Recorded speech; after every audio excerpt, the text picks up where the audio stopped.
Ons is 'n Pinksterbeweging.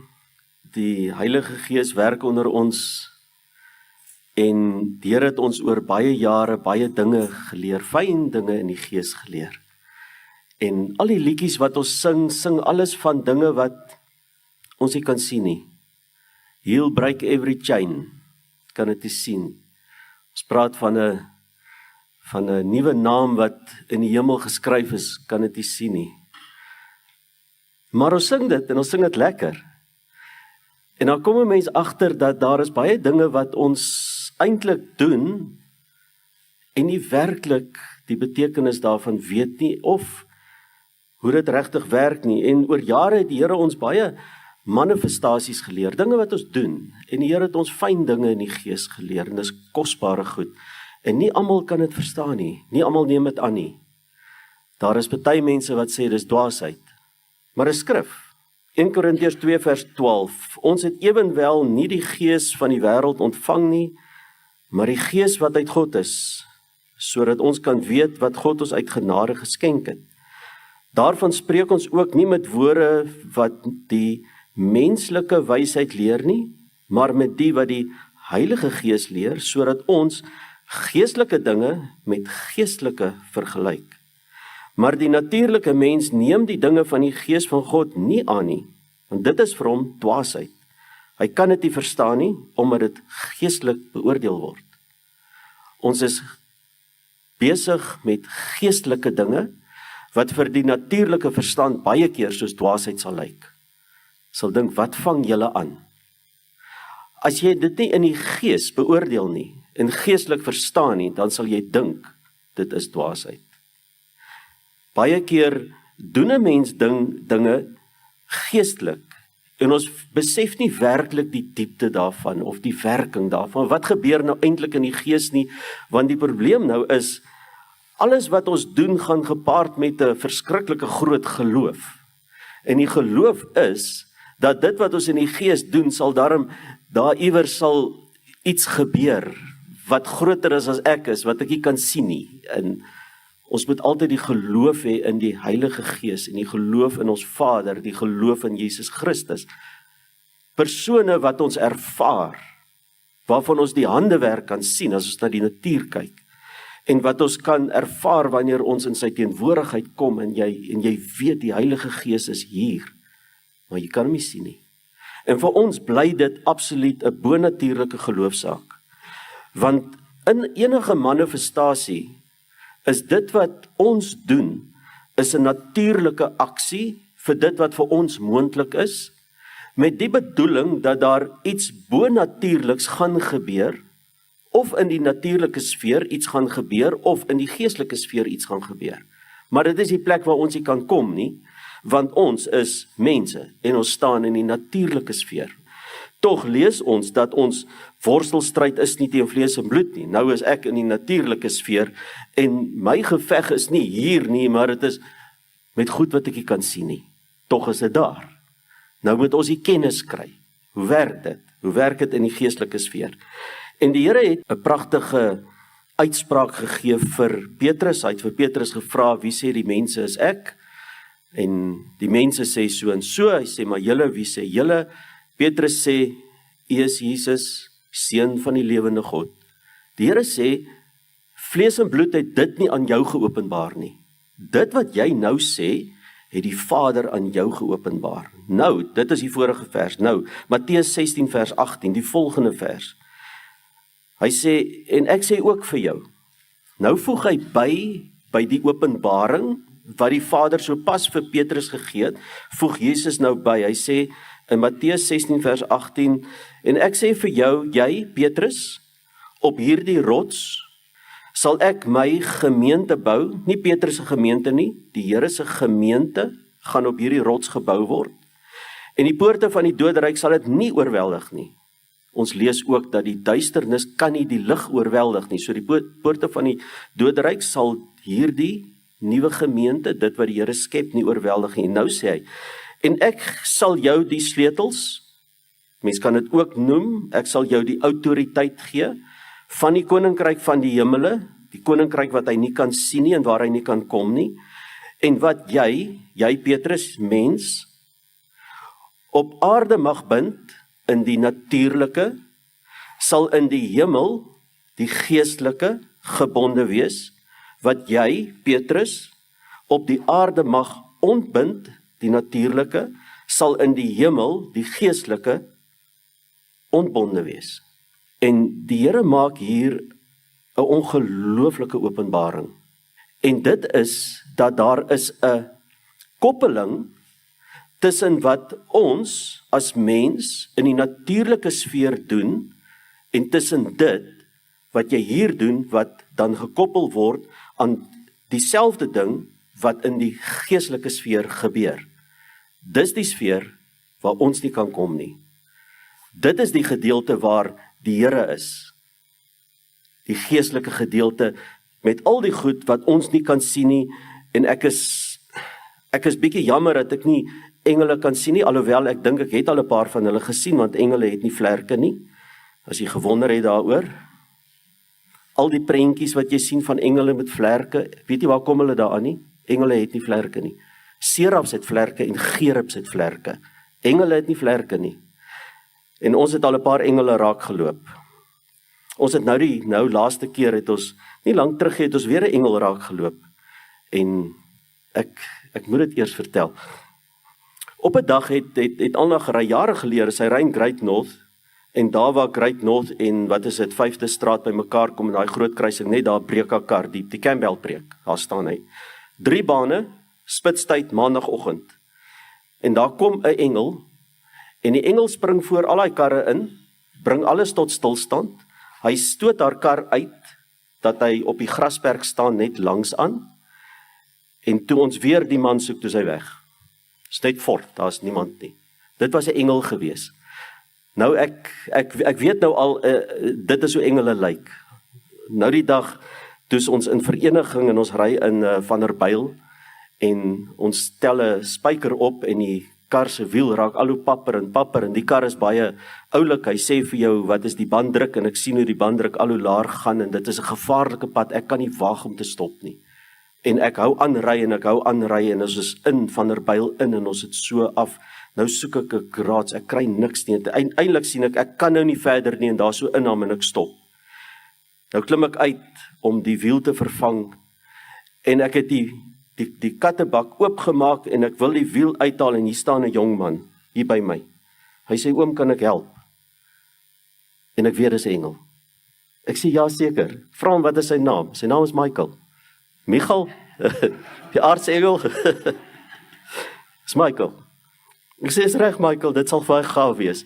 Die man is daar uit en hy het die wiel geruil en hy het die ander een op en hy staan daar en ek haal nogal geld uit, my beursie uit. Ek wil R100, ek het so R100 by my en ek wil dit vir Michael gee. Nou wonder ek, wat gaan hy as 'n engel nou met R100 maak?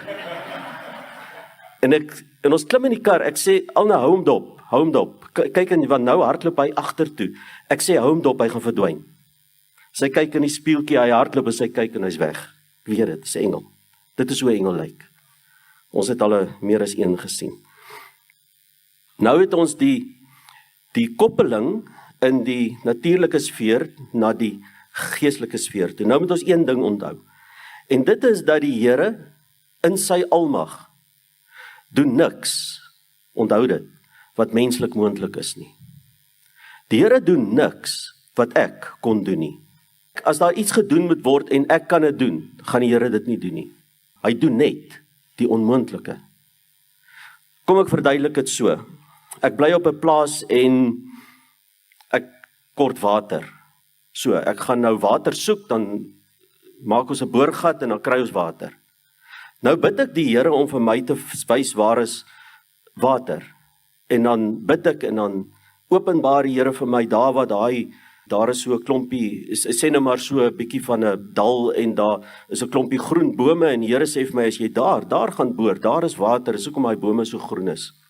Nou kan ek huis toe gaan en op my stoep gaan sit, want die Here gaan my water gee. Ek sal daar sit tot ek sterf van die dors, want as ek nie die gat gaan grawe nie, gaan ek nie die water kry nie. Die Here doen nie iets wat menslik moontlik is nie. Hy doen net die onmoontlike. Dit moet ons altyd begryp. So as ek nie my kant bring nie, gaan daar niks gebeur nie. Ons gaan al hoe meer gebonde raak, gebukkend loop, uiteindelik die geloof verloor. So ons moet opstaan en doen wat ons kan doen. Nou, 'n voorbeeld van hoe 'n manifestasie werk, en die Here het vir ons 'n pragtige voorbeeld in die woord gegee. 2 Konings 13 vers 14 tot 19. En ek lees net van vers 17 af, want ek het soveel wat ek wil sê, maar die tyd is te min.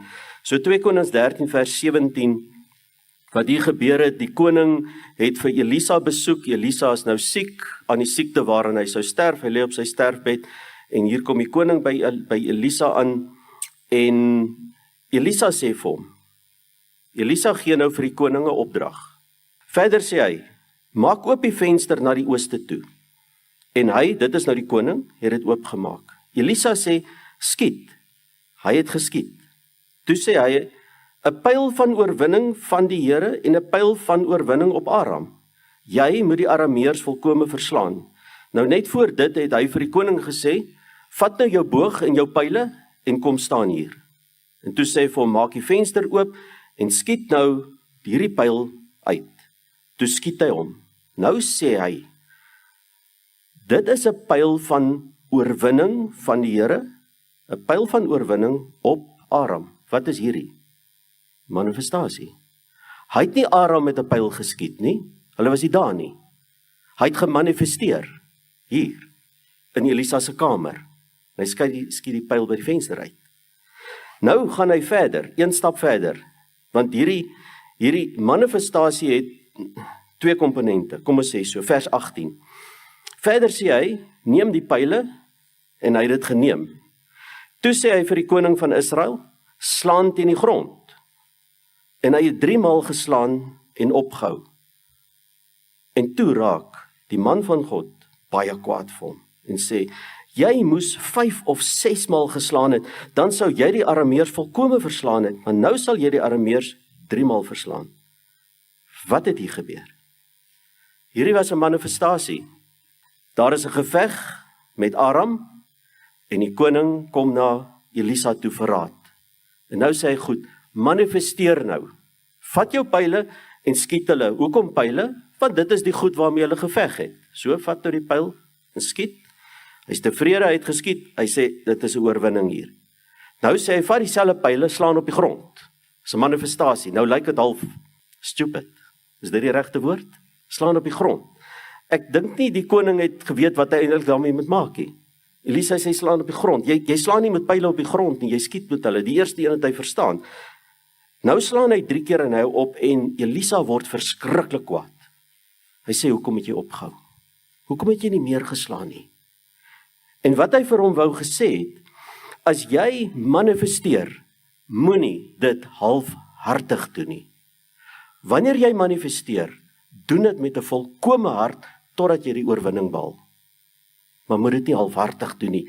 En omdat hy nou op die grond so halfhartig geslaan het, het hy nie die Arameërs volkome oorwin nie. Hy moes net meer geslaan het. Hy moes dit net met meer oorgawe gedoen het, sou hy 'n volkome oorwinning behaal het, maar hy het nie. Daarna het die oorlog begin, nie in Elisa se kamer nie, daar, op die slagveld.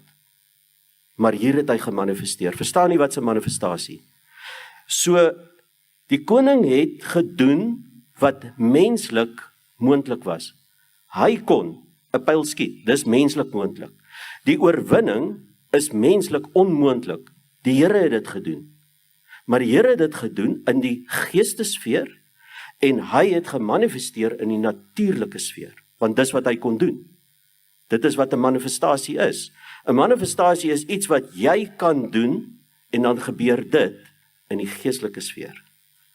Wat jy op aarde bind, sal in die hemel gebind wees. Wat jy op aarde ontbind, sal in die hemel ontbonde is. Dit is 'n kosbare ding wat die Here ons jare terug geleer het. Maar ek dink ons het die waarde daarvan so oor die jare 'n klein bietjie verloor, laat ons werklik besef, wat gebeur nou regtig in die gees? Daar is 'n hele paar ander manifestasies ook in die Bybel.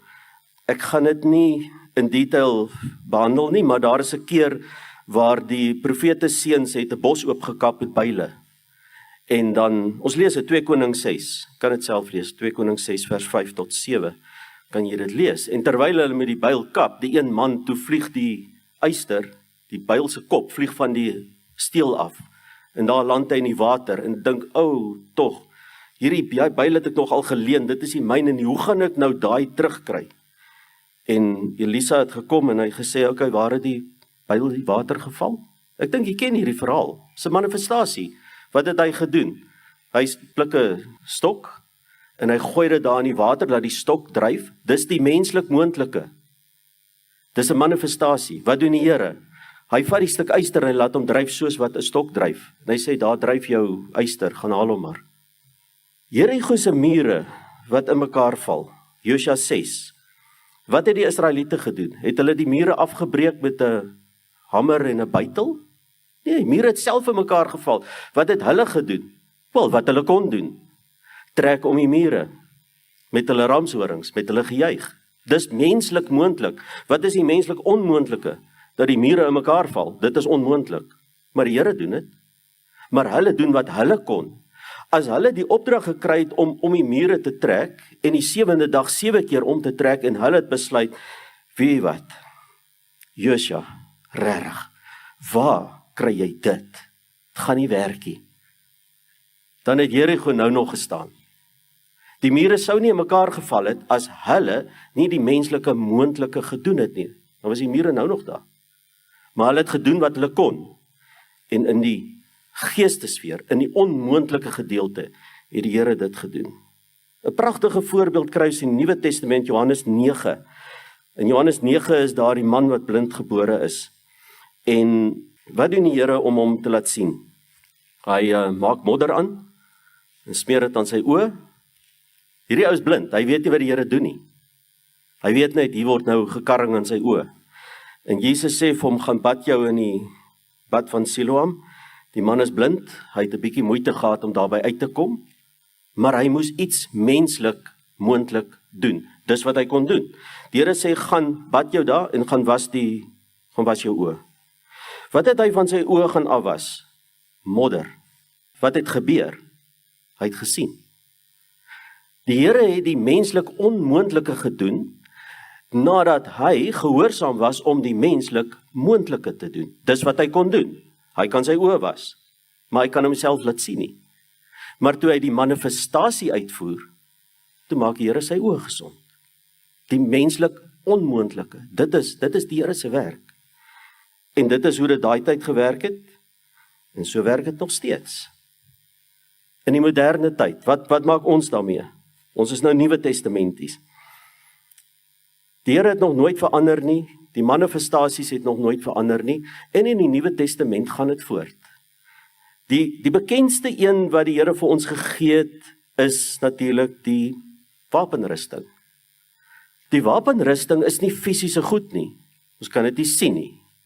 Tog gee hy vir ons die wapenrusting in Efesiërs 6, en hy sê goed, beklee julle nou met die gordel van waarheid, en die borswapen van geregtigheid, en die skoene van vrede, en die helm van verlossing, en 'n skild van geloof, en 'n swaard van die Gees, en dan lees ek dit, en dan dink ek, wow, dit is wonderlik. Okay, Here, ek het my nou beklee met die wapenrusting, en dan loop ek.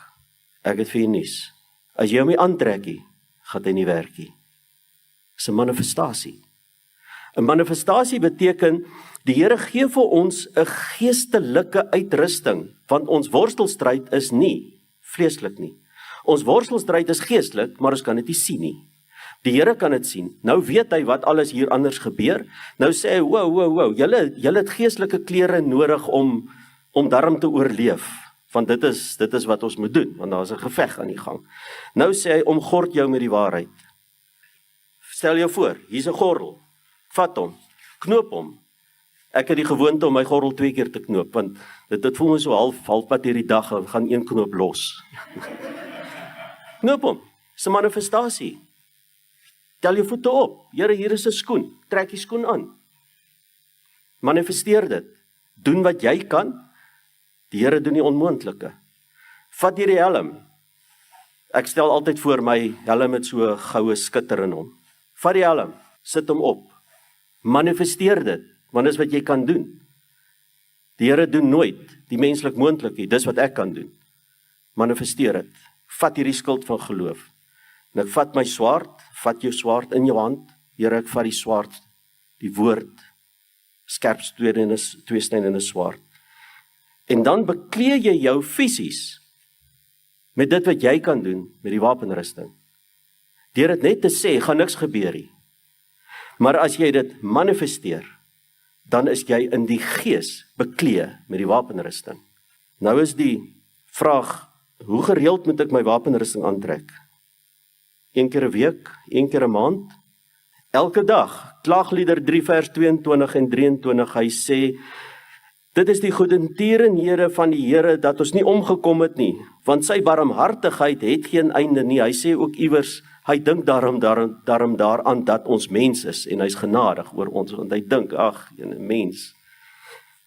En dan sê hy, Klaaglieder 3 vers 23, hulle is elke môre nuut.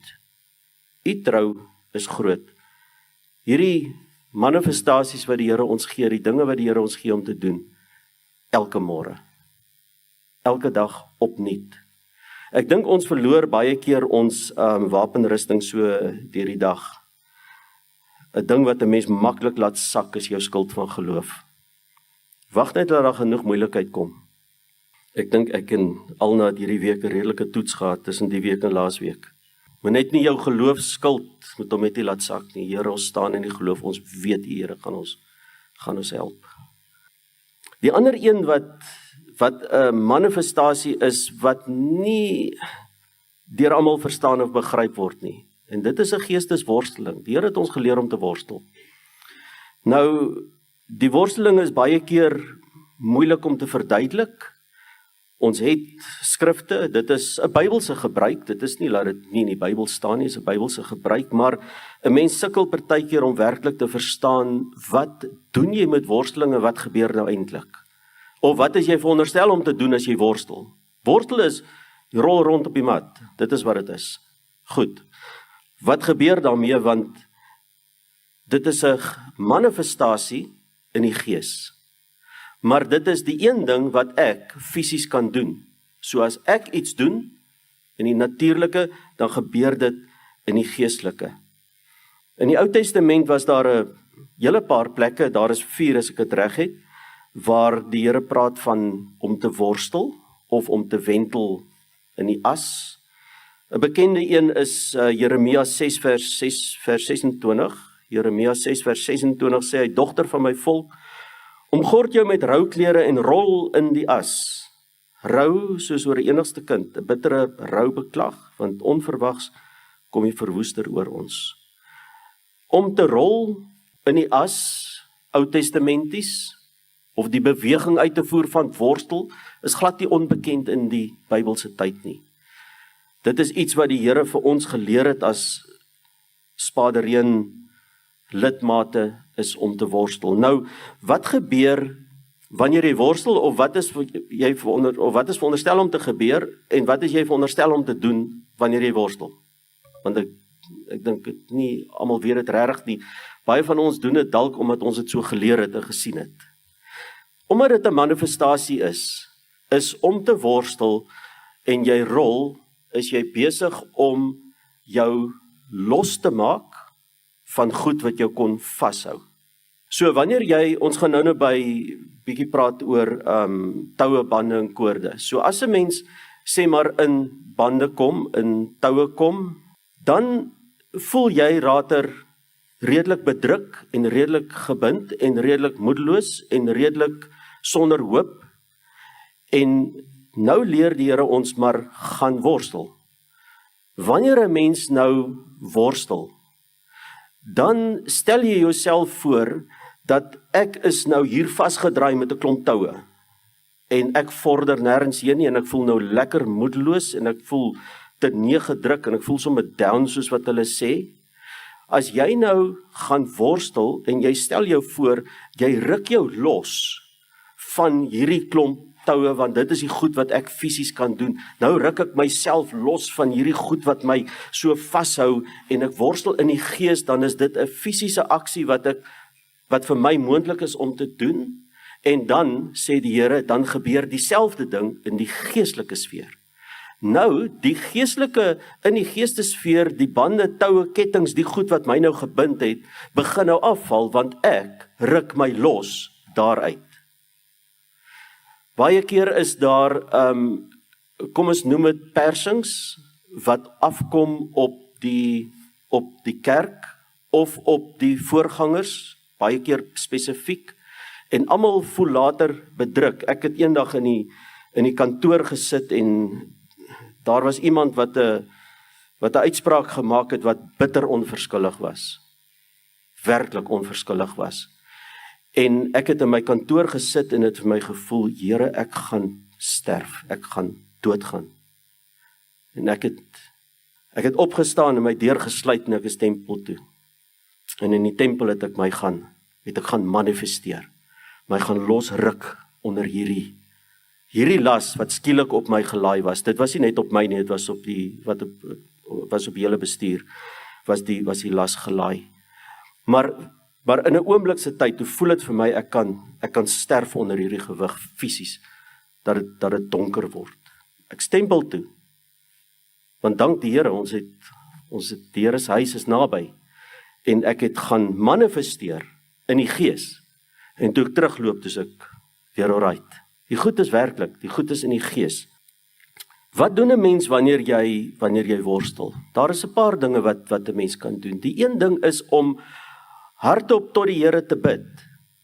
Want as 'n mens werklik in die gees lewe en jy bid vir die openbaring van die Heilige Gees, want dis wat die Heilige Gees doen, is om vir ons openbaring te gee.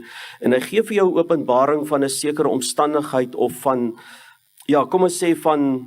uitsprake wat gemaak word of so iets, en Here gee vir jou openbaring, of jy is bewus van toue waarmee jy gebind is en jy kom nie weg nie, dan kan jy bid terwyl jy worstel. Here, maak my los van hierdie toue, verbreek hierdie goed oor my. 'n Mens kan ook, wanneer jy worstel, sal dit baie keer gebeur dat die gees van die Here begin vaardig word. En wanneer die gees van die Here vaardig word, kan jy ook die vyand bestraf. Jy bestraf in die naam van die Here. Jy kan ook in tale kan jy bid. Dan as jy in tale bid, dan sê Paulus, wanneer jy in tale bid, is dit vir jou tot stigting. Dis nie tot stigting vir iemand anders nie, maar wanneer jy worstel en almal worstel, dan is dit, elkeen is besig met die Here, en die Here is besig om elkeen persoonlik vry te maak. So die taal wat jy inbid, is nie 'n steurnis vir die een langs jou nie, want hy is met sy eie een besig. Wanneer ek nou hier sal staan en ek praat die hele aand in tale en 'n uur later gaan ons huis toe, was dit nie tot stigting gewees nie, want niemand kan dit verstaan nie. Dis wat Paulus sê. Jy kan nie in 'n taal preek en dit nie uitlei nie, want dan gaan niemand dit verstaan nie. Dit sou nie tot stigting wees nie. Maar wanneer jy in 'n geestesworstel is en die Heilige Gees begin vaardig word en jy worstel en jy bid in 'n taal, dan is dit vir jou stigtend en jy kom vry. Baie keer moet 'n mens korporatief, en ek noem die woord korporatief worstel, want daar is verskriklik baie goed wat op kerke afkom en baie spesifiek op Pinksterkerke. Daar is kerke wat duiwel is baie tevrede met hulle, want daar gebeur omtrent niks. So die duiwel is tevrede met hulle, ons moet dit ook verstaan. Maar wanneer jy in 'n Pinksterbeweging is, waar jy werklik naby aan die Here lewe, en waar jy in die gees optree, sal die vyand jou weerstaan met alles wat hy het. En dan is dit baie keer nodig, dat wanneer ons soos op 'n Vrydag aand worstel, dat almal werklik deurstry, korporatief, dat die Here in die kerk, of in die gemeente waarin jy is, die deurbraak kan kry.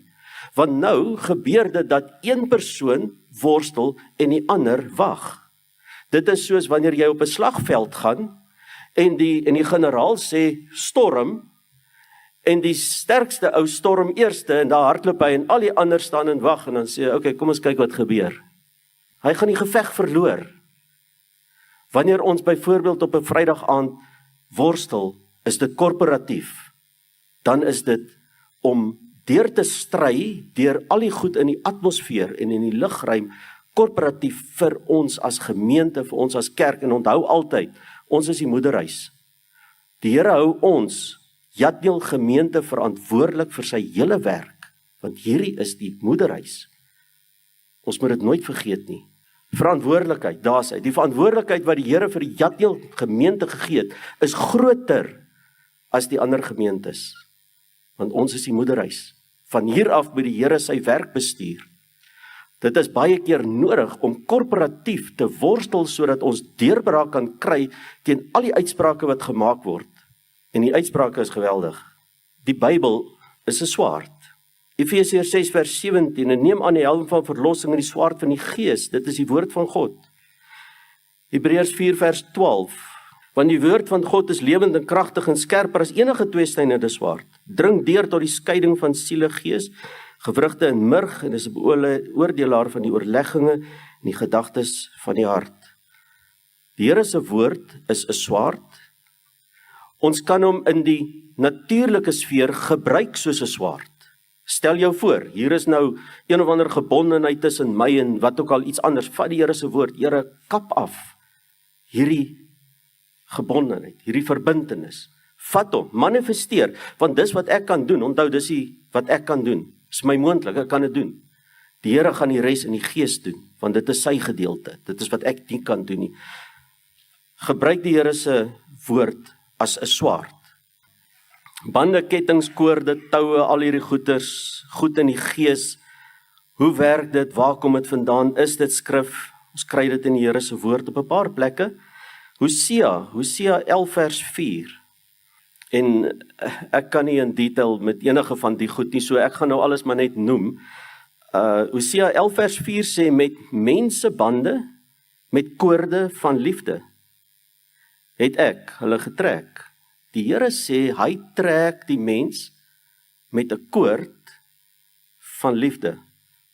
En ek was vir hulle soos diegene wat die juk van hulle kakebeen af oplig, en ek het my na hom toe neergebuig, ek het hom voedsel gegee. Bands of love, sê die Engelse vertaling. Cords of a man with bands of love. Wat is dit? Dit is 'n verbintenis wat in die Gees plaasvind.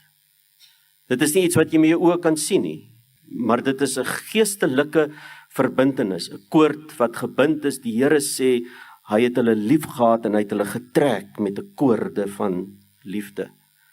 Nou die koorde van liefde is iets wat verskriklik sterk is. Ek weet nie of daar iets is wat sterker is as 'n koord van liefde nie. Die Here trek mense wat hy red met koorde van sy liefde. Is ongelooflik. Dit is sy liefde wat hom in die kruis gehou het. Niks anders nie. Die liefde vir die mens het Jesus aan die kruis gehou. Met daai ongelooflike liefde trek hy elkeen nader na hom toe, want hy gee redding, hy trek. Maar daar is natuurlik ook baie koorde van liefde wat ontstaan tussen mense. Nou tussen man en vrou is dit 'n heilige koord wat ontstaan. Ek het 'n heilige liefdeskoord tussen my en my vrou. En maak nie saak waar sy beweeg nie, ons is verbind met 'n liefdeskoord. Die wat in die huwelik is, sal weet hoe dit werk. Dit is hoekom mense so bitter swaar kry as jou lewensmaat wegval. Want daai verbintenis wat daar was, is skielik afgesny. Geweldig, dit is traumaties, en dit is, as daar geen verbintenis of geen koord was nie, dan was dit net eenvoudig maklik. Dit is goed, dan stap ons maar net weg. Gebeur nie. Daar vind baie liefde plaas tussen boesemvriende. Baie keer is dit, is nie onheilig nie. Ek het 'n boesemvriend en ek en my vriend, ons is so. Doen alles en bespreek alles en wat alles. Daardie tipe koorde kan ook gevaarlik raak, as jy nie weet waarmee jou vriend besig is nie. Want nou begin jy gebind raak in die Gees. In die Gees is daar 'n koord wat julle aan mekaar vasmaak. Baie keer is daar 'n liefdesverhouding wat ontstaan tussen jong mense en die oomblik wat daar 'n liefdesverhouding ontstaan, is daar 'n koord in die Gees wat gebind word. Julle is net goeie vriende en close vriende en very close vriende. Nou op 'n dag besef jy, o nee, Daai persoon is die verkeerde ene, sal vir ontslaa moet raak en sê, okay, Kobai, dit was nou lekker om saam met jou te kuier, maar dit is nou klaar, ek het nou vir my iemand anders gekry. Daar is 'n verbintenis in die gees, en baie keer kom jy nie los van daai verbintenis nie. En daai persoon sal vir jou agtervolg, na waar jy ook gaan, en jy gaan vir 'n baie lang tyd, gaan jy nie wegkom nie. Hou jou terug. Ek dink mense wat daar deurkom weet dit. Daar's baie keer dan dinge wat gebeur, afpersing. Okay, wel, gaan. Dan begin 'n afpersing kom, dreigemente kom, mense word geagtervolg. Hoekom? Want daar's 'n verbintenis in die gees. Daai persoon wil nie die verbintenis verbreek nie, en hou jou vas. Mensebande wat ontstaan tussen mense, maar ontstaan ook tussen mense in organisasies. En dit is juist met hierdie ding wat die Here my mee besig gehou het, want ek het gesê, Here goed, ek verstaan dat daar bande in koorde is, ek verstaan dit, maar hoe word hierdie goed verbreek? En toe was daar 'n omstandigheid, my eie lewe wat die Here toegelaat het, seker dat ek ook hierdie goed moet leer, want ek sê altyd, Here, as ek dit nie verstaan nie, kan ek dit vir niemand vertel nie, so verduidelik net eers vir my hoe hierdie goed werk, en die Here het dit vir my verduidelik hoe dit werk. In Jesaja 5 vers 18 sê hy, wee hulle, Jesaja 5 vers 18, wee hulle wat die ongeregtigheid nader trek met koorde van goddeloosheid, en die sonde soos met waadtoue, verbind jou met toue aan ongeregtigheid, en hou hierdie goed vas. Jy wil wegloop, jy gaan nie wegkom nie. Jy kom agter, maar jy kom nie weg nie. Daar is baie keer mense wat betrokke was in organisasies, en dan wil hulle uit daai organisasie uit wegloop, ek is nou klaar met julle, nou hulle kom nie ver nie. Hulle word heeltyd geagtervolg, sorry, kom terug, ons los vir jou nie. Baie keer los hulle vir jou nie, want hulle sê, jy weet te veel, jy gaan nie wegkom nie. Daar's verskriklik baie mense wat eenvoudig vermoor word, as hulle wegloop uit 'n organisasie uit. 'n Organisasie of 'n maatskappy wat jou nie wil laat gaan nie. Jy het nou by 'n plek gewerk, en jy het nou klaar gemaak daar, en jy bedank, en nou gaan jy na 'n ander plek toe. Nou is jy al by 'n ander plek, of wat die geval is, daai mense laat jou nie gaan nie. Kort dan bel hulle, ja, maar kan jy nou eers, kom help? Het jy nou eers vir ons raad hier? Wil jy nie maar op kontrak nou vir ons kom werk nie? Die mense kom nie reg nie, kan jy nie dalk net vir hulle nou, en jy kom nie weg nie. Hulle het jou gebind met toue, dis wat gebeur het. Hierdie ding het die Here vir my oopgemaak, dat ek verstaan, want ek was op 'n plek waar ek nie weggekom het nie. Jy vorder nie. As jy nou dink, okay, alles het gaan settle, die volgende telefoonoproep of 'n e-mail wat jy kry, okay, maar kan jy nou eers weet dit, kan jy nou eers weet dat, en ek dink, Here, hoe lank moet dit nou nog aanhou? Ek kom nie weg nie. Esegiel 3 vers 25 praat daarvan, en jy mense kan kyk, hulle sit vir jou toue aan, en bind jou daarmee, sodat jy nie onder hulle kan uitgaan nie. Dit staan in Esegiel geskryf. So 'n maatskappy of 'n organisasie sal vir jou bind in die gees met 'n tou of 'n koord of 'n ketting, en jy gaan nie wegkom nie. Daar is ook gevangenisse. Jesaja 45 vers 2 praat van, ek sal voor jou uitgaan 'n hoogtes gelyk maak, koperdeure sal ek verbreek, ystergrendels stukkend slaan. Is dit fisies? Nee, is nie fisies nie, is in die gees. Mense wat in gevangenisse gehou word. Ons weet ook dat daar is gevangenisse wanneer jy nie iemand kan vergewe nie, as jy kan vryspreek nie. Matteus lees ons dit, waar die Here sê, wanneer jy nie iemand kan vryspreek nie, dan word daardie persoon in 'n gevangenis gesit, en die koning vat jou en sit jou ook in 'n gevangenis, nou is albei van julle in die tronk. En nie een van die twee kom weg nie, nie jy nie en ook nie die ander een nie. Hy sê vergewe en laat gaan. Dan maak die Here die deure oop, dat jy kan vry uitloop. Hakke wat ingeslaan word, ons lees dit 2 Kronieke 33 vers 10 tot 13, kan ons lees van die hakke waarmee iemand gevang word, met koperkettings geboei word. Ek sien die tyd stap, so ek gaan nou die skrif lees nie. Dan is daar bande van okkultisme, wat baie sterk is. Bande van okkultisme kan ons lees in Esegiel 13 vers 18 tot 21, ek het dit Sondag ook aangehaal. En julle ontheilig, vers 19, Esegiel 13 vers 19, ek lees dit net weer, en julle ontheilig my, by my volk vir 'n paar hande vol gars en 'n paar stukke brood, om siele dood te maak wat nie moes gesterf het nie, om siele in lewe te hou wat nie moes geleef het nie, deurdat julle my belieg, wat na leuns luister. Daarom so sê ek die Here, ek het dit teen julle bande, waarmee julle die siele vang. Hierdie is, as ons die hele gedeelte lees, hierdie is 'n okkultiese verbintenis, dis okkultiese bande, waarmee siele, en siele is ewig, né? As dit nog mense is, dan was dit een ding, maar hierdie is siele. Die siele is, die siel van die mens is die een gedeelte van die mens wat ewig lewe. Gees, siel, liggaam. Gees behoort aan God. Die liggaam vergaan, hy sal later weer opstaan, maar die siel lewe ewig. En nou vang hulle die siele van die mense. Maar dit is okkultiese bande waarmee hulle gevang word. Daar's nog sluiers ook. Sluiers wat oor jou getrek word. Daar's sluiers oor mense en oor nasies. Jesaja 25 vers 6 tot 8. En die Here van die leerskare sal op hierdie berg vir al die volke berei 'n maaltyd van vetspyse. Dit is heel in die einde, dit is 'n profesie heel in die einde van die dag. 'n Maaltyd van ou wyn en vetspyse van murg en gesuiwerde ou wyn. En hy sal op hierdie berg vernietig die uitgespreide sluier wat al die volke omsluier. 'n Sluier oor al die volke. En die omhulsel waarmee al die nasies bedek is. Geweldig. Sluiers oor volke en 'n sluier oor nasies. Hy sal die dood vir ewig vernietig en die Here sal die trane van alle aangesigte afvee. Hy sal die smaad van sy volk van die hele aarde wegneem, want die Here het dit gespreek. Waaroor hierdie spesifieke gedeelte gaan, is oor al die nasies wat teen Jerusalem vergader. En al die nasies besluit, die Israeliete is ons probleem, so kom ons roei hulle uit. Al die nasies, sluier.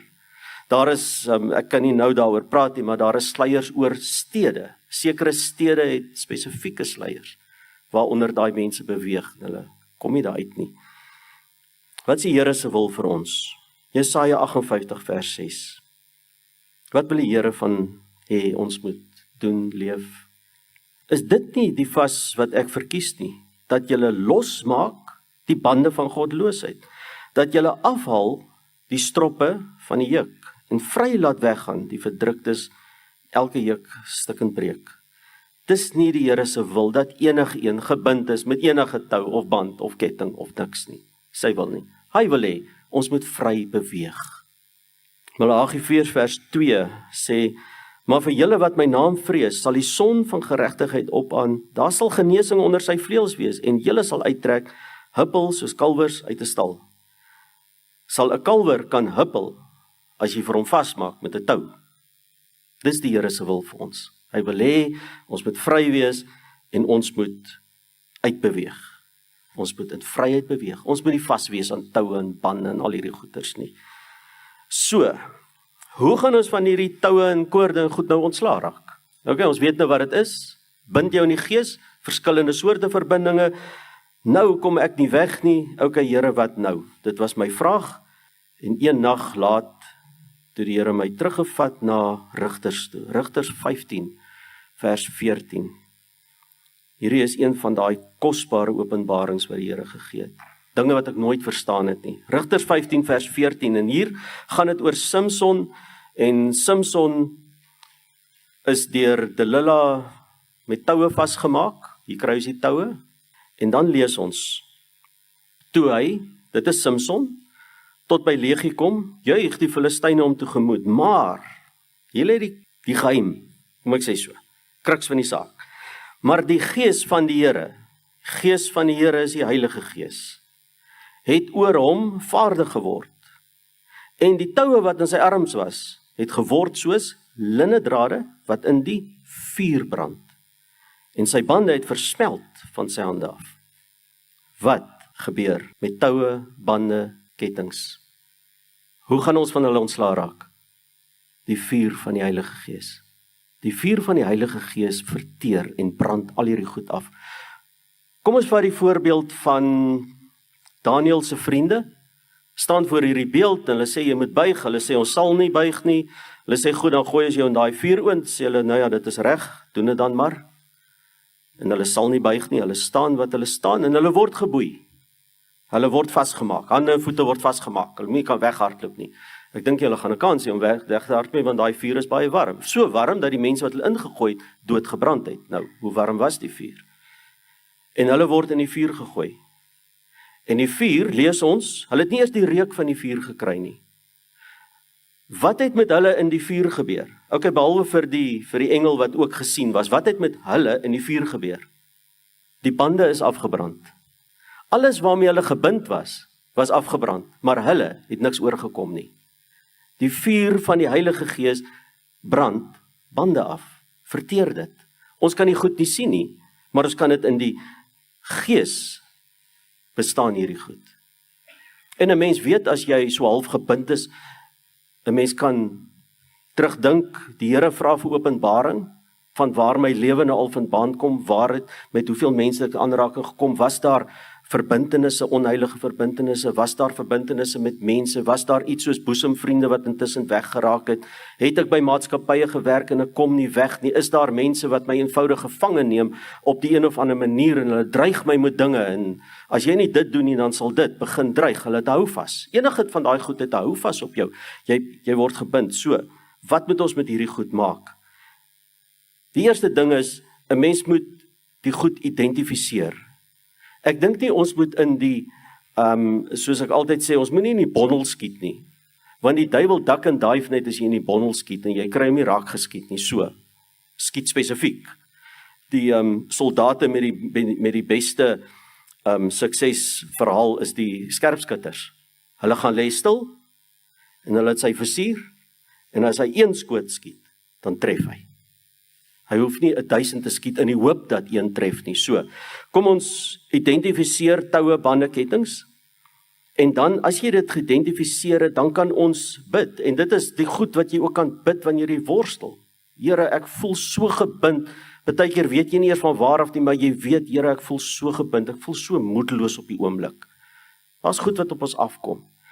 Dan bid jy in die naam van Jesus, verbreek ek hierdie band. Altyd in die naam van Jesus. Onthou nou, ons tree altyd net op in sy autoriteit. Ons kan niks in onsself doen nie, maar ons tree op in die autoriteit wat Jesus ons gee. In sy naam gebeur alles. In die naam van Jesus Christus verbreek ek hierdie band tussen my en Klasie, wat sy naam ook al is. Noem die band. Noem hom op as jy weet wie hy is. En dan bid jy verder. Laat die vuur van die Heilige Gees hierdie band nou verteer. Hoekom? Sodat die ente nie weer verbind kan word nie.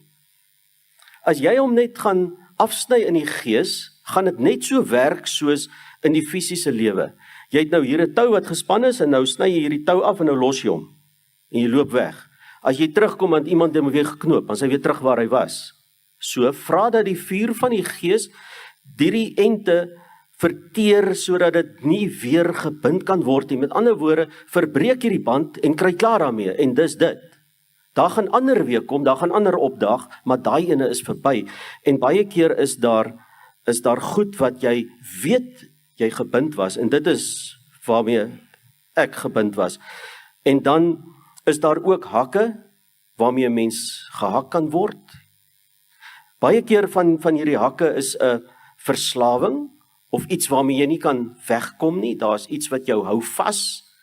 Party mense het troetelsondes.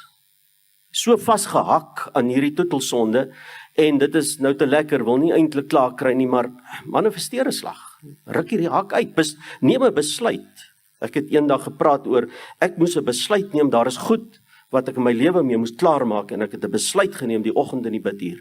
Geloop gesê, Here, nou is dit klaar, ek neem 'n besluit en dis dit en toe is dit klaar. En dis dit, neem 'n besluit, ruk daai hak uit en dieselfde, Here, ek ruk die hak uit van wat ook al, verslawing, in die naam van Jesus Christus.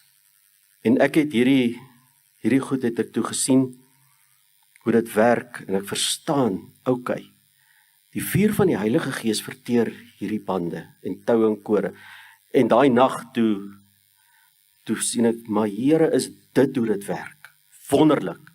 En ek staan daar op en ek begin hierdie goed, want ek weet ek was gebind met eintlik mense wat my nou wou los nie. Dit is waaroor dit gegaan het.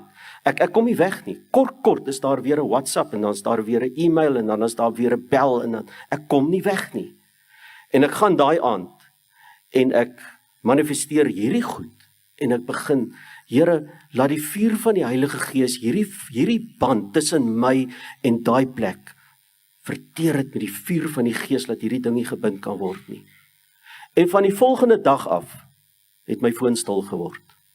Dis nie dat ek nooit weer gekontak was nie, maar dit het so stil geword dat ek gewonder het of die mense ooit nog daar is. Hierdie goed is werklik, hierdie goed is in die Gees. Wat kon ek doen? Die menslik moontlike. Wat het die Here gedoen? Die menslik onmoontlike. Goed in die Gees. Dit is wat die Here doen. Daar is nog 'n hele klompie goed wat oorbly. So ek wil volgende Woensdag, as die Here wil en ons nog leef, Jakobus het ons nou mooi geleer, wil ek praat oor voorbereiding om te bid. So ons gaan om te bid, en dan is dit 'n bietjie bid hier en 'n bietjie daar en 'n gedagte wat rondfladder en kort voor lank raak dit stil en jy bid net tot hier teen die ceiling, want my gebed kan ek sommer weet trek niks verder as dit nie, en dan wag ek nou maar die tyd uit, laat ons nou klaar bid, en dan het ek nou klaar gebid en dan gaan ek huis toe. Daai gebed van my het nie vreeslik baie beteken nie, want ek het nie voorbereiding gedoen om te gaan bid nie. So volgende week wil ek praat oor voorbereiding in gebed. Kosbare goed wat die Here vir ons oor jare geleer het.